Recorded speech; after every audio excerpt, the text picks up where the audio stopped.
মাজলিসু ফিকহিন খায়রুম মিন ইবাদাতি 60 সানা। আল্লাহর নবী বলেন, ও দুনিয়ার মানুষ, মনোযোগ সহকারে শ্রবণ করো।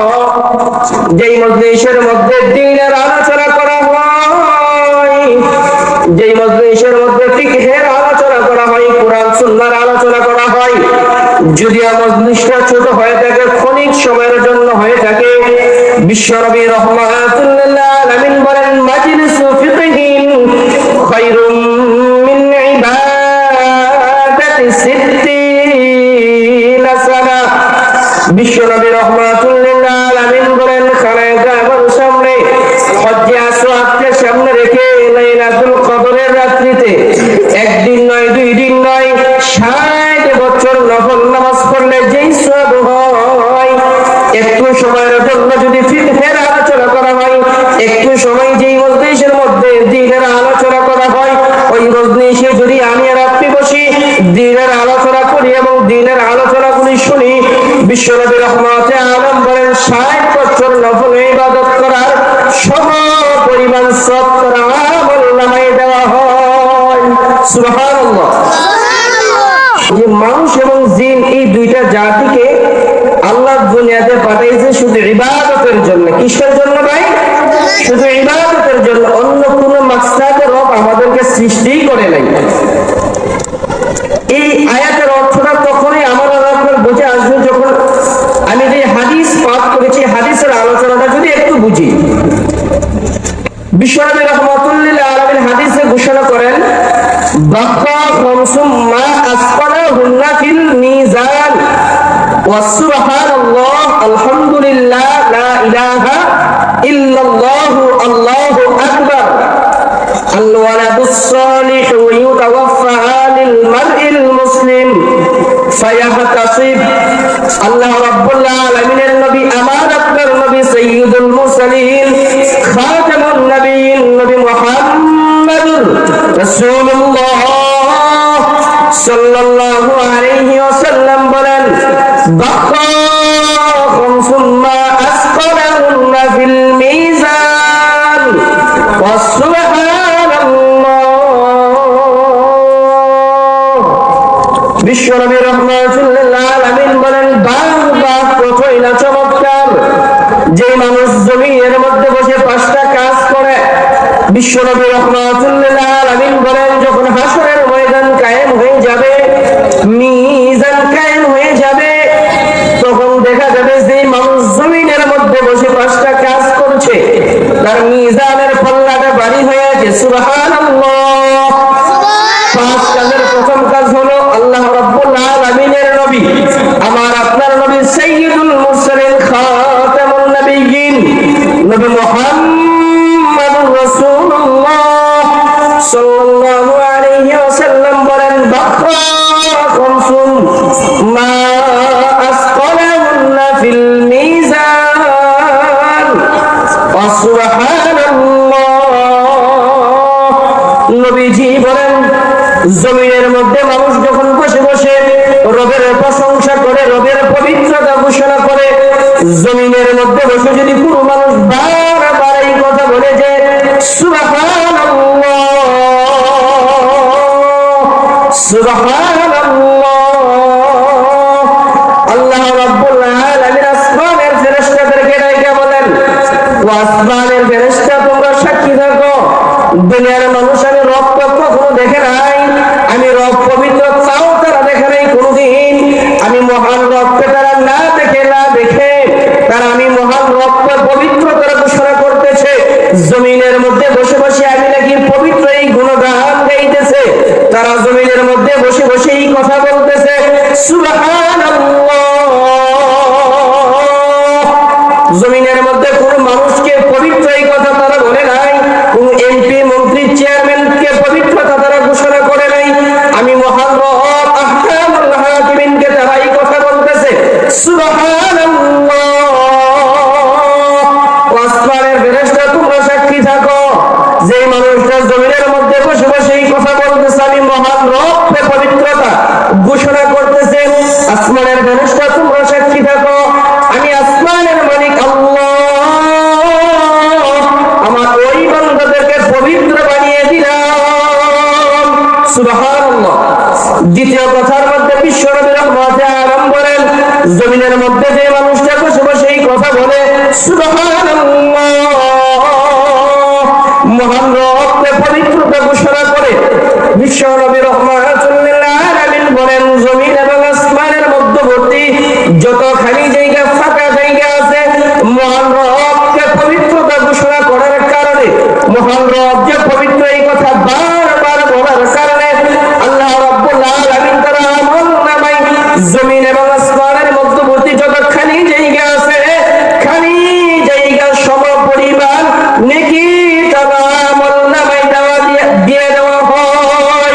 সুবহানাল্লাহ।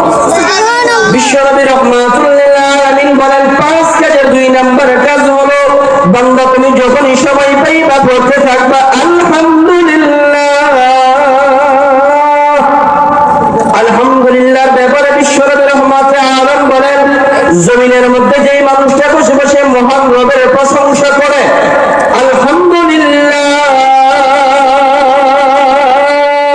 এই কথাটুকু বারবার বলে মহান রব বলেন জমিনের মধ্যে যে মানুষটা বসে বসে আমার প্রশংসা করে আলহামদুলিল্লাহ বারবার বলে নবীজি আপনি তাদেরকে জানিয়ে দেন বিশ্বনবী রাহমাতুল লিল আলামিন সাহাবীদেরকে বলে ও আমার সাহাবীরা তোমরা মনোযোগ সহকারে শ্রবণ করো জমিনের মধ্যে বসে বসে যেই বান্দাগুলো যে উম্মতগুলো মহান রবের প্রশংসার ক্ষেত্রে বারবার এই কথা বলে মহান রবের শুকর আদায়ের ক্ষেত্রে বারবার এই কথাটুকু বলে আলহামদুলিল্লাহ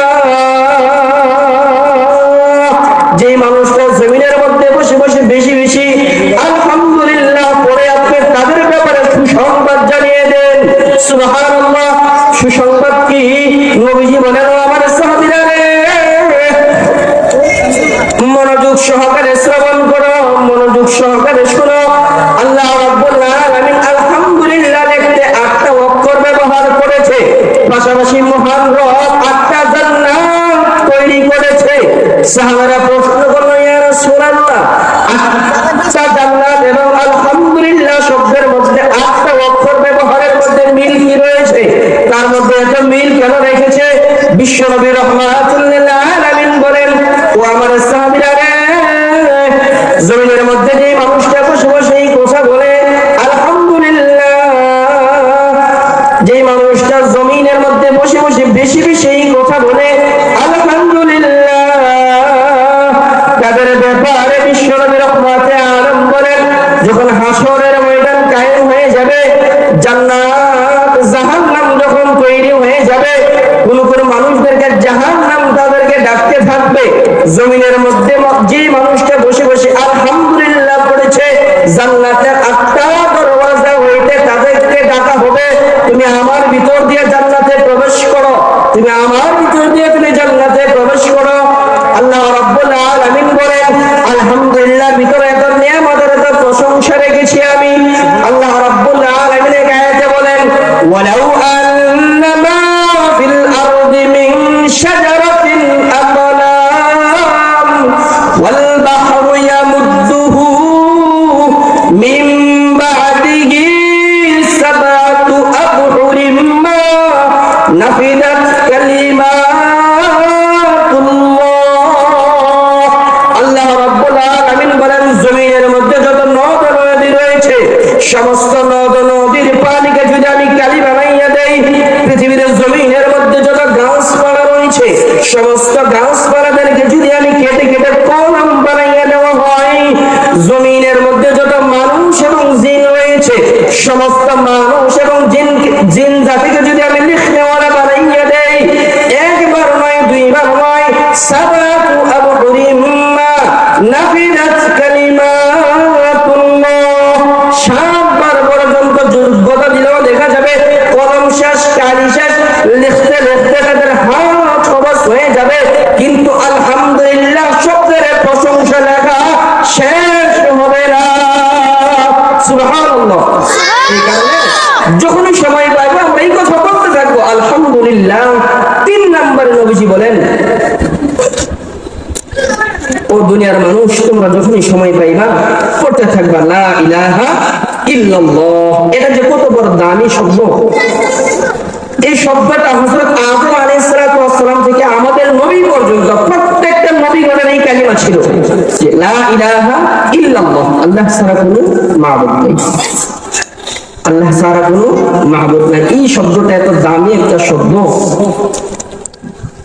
বিশ্বনবী রাহমাতুল আলামিন বলেন বান্দা যখনই সময় পাইবা জমিনের মধ্যে বৈশা বৈশা কথাবার্তা না বইলা দুনিয়ার কথাবার্তা না বইলা যখনই সময় পাইবা এই শব্দটুকু বলবা লা ইলাহা ইল্লাল্লাহ। আল্লাহ রাব্বুল আলামিন নবীজিকে বলেন ও নবী আপনি আপনার উম্মতদেরকে জানিয়ে দেন তারা যেন সময় পাইলে এই শব্দটুকু বলে লা ইলাহা ইল্লাল্লাহ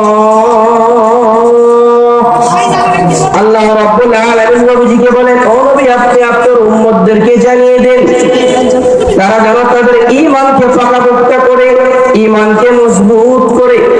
বিশ্বনবী রাহমাতুল লিল আলামিন বলেন, ও জমিনের মানুষ, তোমরা মনোযোগ সহকারে শোনো, তোমাদের ব্যাপারে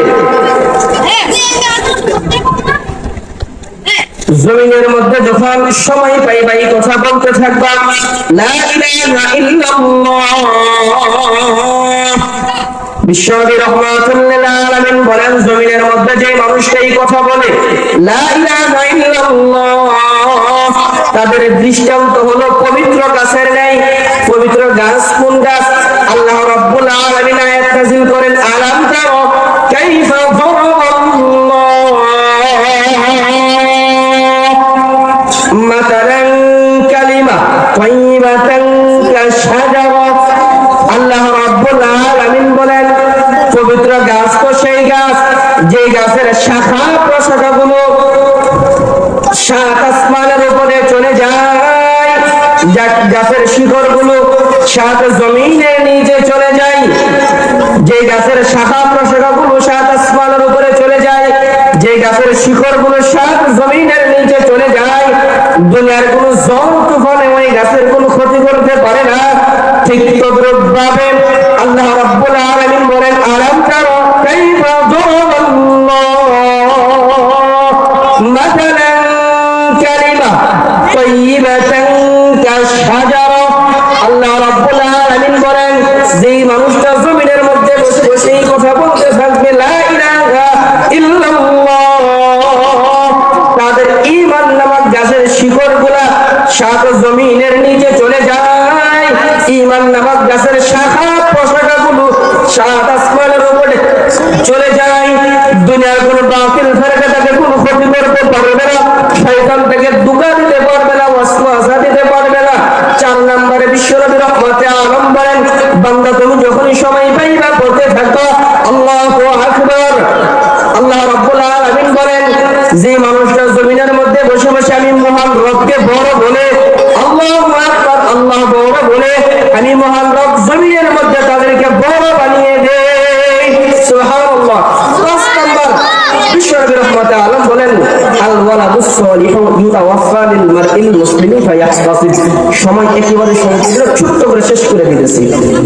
5 নম্বর নবীজি বলেন, বান্দা তুমি তো দুনিয়া থেকে চলেই যাইবা, চলে গেলে একটা সম্পদ জমিনে রেখে যাও, যে সম্পদটা তুমি কবরে যাওয়ার পরেও যেন এই কথা বলতে পারে, রব্বি রাহমহুমা কামা রাব্বায়ানি সগীরা। কবরের পাশে যেন দাঁড়িয়ে দাঁড়িয়ে এই কথাটুকু বলতে পারে। একটা নেক সন্তান রেখে যাও। আপনাদের রায়পুরার বুকে, পূর্বপাড়ার বুকে নুরুল কোরআন আনিসিয়া মাদ্রাসা তৈরি হয়েছে আপনাদেরকে নেক সন্তান উপহার দেওয়ার জন্য। কথা বল ঠিক কিনা? মাদ্রাসার মধ্যে নেক সন্তান তৈরির কারখানা হলো মাদ্রাসা। এই কারণে রায়পুরবাসীকে আমি উদাহরণ আহ্বান করে বলবো, আপনার ছেলেকে ইঞ্জিনিয়ার বানান, ডাক্তার বানান, কোনো আপত্তি নাই। আগে আপনার ছেলেকে দিন শিক্ষা দেন। যদি আপনার ছেলেকে আপনি দিন শিক্ষা দেন, তাহলে আপনি যখন বার্ধক্যের করে পড়ে যাবেন, তাহলে আপনার ছেলে আপনাকে কষ্ট দেবে না, আপনার স্থান বৃদ্ধাশ্রমে হবে না, আপনার ছেলের 5 তলা এয়ার কন্ডিশনের ভিতরে আপনার জায়গা হবে। মৃত্যুবরণ করার পরে আর এই কথা বলবেন আপনার সন্তান বাবাকে মারা গেছে, ঢাকা থেকে আসার সৌযোগ আমার হবে না। আপনার সন্তান আপনাকে এই কথা বলবে না, কবরের পাশে যাইয়া প্রতিদিন যায় এই কথাটুকু বলবে, রব্বি রাহমহুমা কামা রাব্বায়ানি সগীরা। এই বিদায় 5 নম্বর কথাটা হলো, দুনিয়া থেকে চলে যাওয়ার আগে আমি একটা নেক সন্তান দুনিয়াতে রেখে যাই। আল্লাহ রাব্বুল আলামিন যে কথা বললাম ওই কথার উপর আমাকে সকলকে আমল করার তৌফিক দান করুন। সকলে বলি আমিন। ওয়া আখির দাওয়ানা আলহামদুলিল্লাহি রাব্বিল আলামিন।